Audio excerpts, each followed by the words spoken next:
Today I want to share with you a technique that I learned from a Sam Alfano video. It's called Lumenesque Scrollwork. It's a really cool technique used often in jewelry engraving, bright cut type scroll work. We have reflective surfaces on your cuts. It's generally used in his video it shows him using it with a 120 graver. I prefer using flats for this kind of work. It's something that I started with a long time ago, and I'm just comfortable cutting with flat gravers. The key to having a bright cut is to have polished surface on your graver, on the face of the graver and on the hill of the graver. The polished surface of your graver will transfer to the surface of the cut. So if you have a rough surface on your graver, you will also get a rough surface on your cut, which will affect the brightness of the cut. Now you can see my graver, this is just a practice plate, so it's not perfectly mirror polished. If I was doing a ring or a pendant and applying this to a ring or a pendant, I would definitely make sure to have my graver perfectly polished to a mirror finish. It's a super simple technique. You're basically creating two cuts, one that is facing the other cut. So you create a ridge, and on either side of that ridge you have bright cuts that reflect the light when the piece is turned in any direction. I enjoy this kind of cutting. It's a little more free for me. What I mean by that is there are techniques that you follow, but it feels a little more free in the way that I'm able to move through the metal and kind of make adjustments on the fly.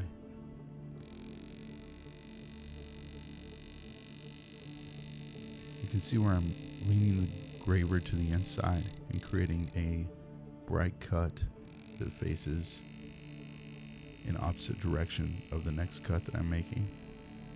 So these leaf shapes, you have an inside portion that is shorter than the outside portion. The outside portion turns the corner and kind of encircles the inside portion of the leaf, creating a really nice flare. Super fast, super simple, and I really think it's helpful to actually watch Sam Alfano's video. So if you have the opportunity, you'll get that from his website. I do recommend it. It's a really good video. Very useful and practical techniques that can be applied very quickly once you learn them. This is my first practice plate with this technique. I've done a little bit of this before, but I really want to go back and kind of like perfect exactly these cuts with my flat. I feel like there's a couple points where I'm getting some heel drag. It may be the actual size of my flat graver. It could be technique. I think it's a little bit of both. But with practice, of course, comes better quality. And with something like this, practice does make perfect. Although it cuts quick and is fairly easy to cut, that can be tricky. You need to take your time and make sure everything is accurate. You want to have as much of the surface of the metal brightly cut and as finely cut as possible. So attention to detail, of course, is always of the utmost importance. And once you learn the basic concepts of this style, I find that it goes pretty quickly.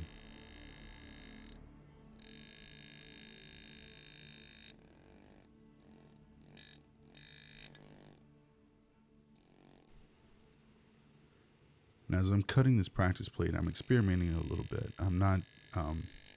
I think when I'm doing most practice plates, I'm stretching a little bit, kind of pushing the technique, trying things that may or may not work.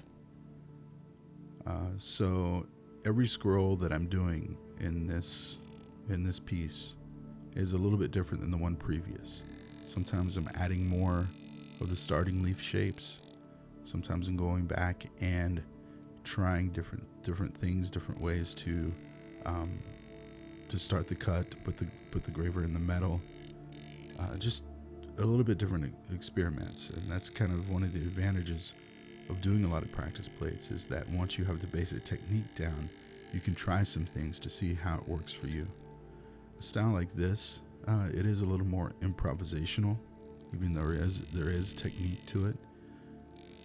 I find that you can really kind of see what works for you, as long as you're getting correct leaf shapes and scrolls follow, the traditional form, where you have nice scroll shapes, nice uniform scroll shapes. I feel like the basic cuts can be experimented with a little bit, but you can see how reflective the surface is on this engraving. It really looks beautiful. Now, the space that I'm engraving in is about 5 millimeters. That's not uncommon size for a ring. You'll see the one other set of scrolls that I engraved previously. That's about 3.5 millimeters. So a couple of different sizes, and I feel that when you're engraving different sizes, you'll find different techniques work better. Different speeds for your handpiece work better, or sometimes not as well. Depending on the size of the scrolls, you have more room sometimes to stretch out. You have more room to be able to fit more leaf shapes. So you just have to experiment and kind of experiment within what you may face in reality, as far as engraving rings and engraving jewelry. This technique really works well on softer metals, silver, gold. This is a copper plate.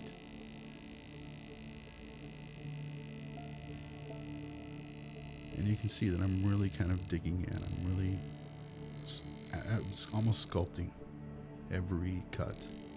I want it to be deep and sculptural. I want it to have a dimensional look when I'm finished with it. This goes far beyond just engraving the surface of the material.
Some of these outside scrolls can offer just a bit of a challenge.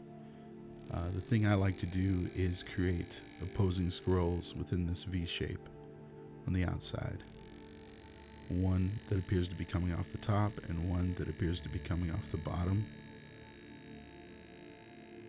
so that it has almost a V effect to the bright cuts. I feel that it just gives it a little bit more Just a little bit more shine in that negative space there for me. And like I said, with 5 millimeters from a little bit of a distance, from a normal viewing distance, this style looks incredibly impressive.